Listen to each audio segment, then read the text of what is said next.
And that's the big thing with a lot of mental ill health. Get the right diagnosis and the right medication. If you are fed up, if you're really down, everyone does this. We all go, I'll have a few drinks. And you go, bzz, you go up, but then you go down.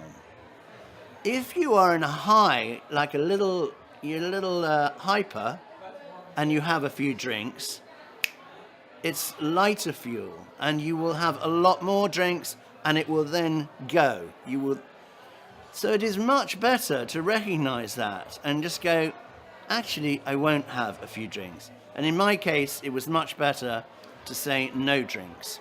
I think it's education, and I think it's in a very rounded way.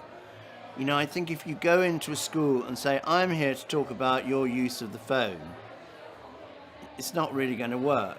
For me, anyway, I think you have to try and say, look, if you have 2 phones, which you all do, and maybe you have 3, the really bad idea is to be using them throughout the night. I mean, this is what's going on. And, you know, the thing is to say, look, the reason I'm saying that, and call me boring, but sleep is really, really important.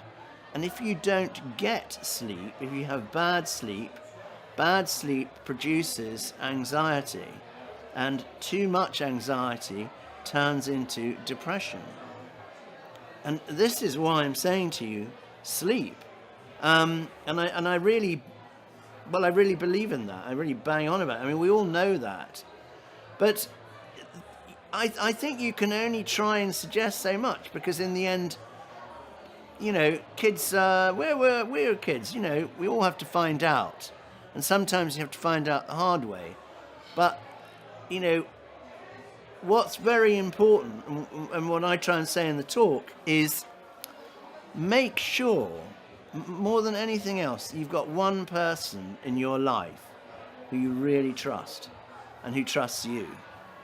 That you've got a go-to person. And it can be Mrs. Dry Cleaner, it can be the man at Ladbrokes, it can be the man on the railway platform. It doesn't matter to me.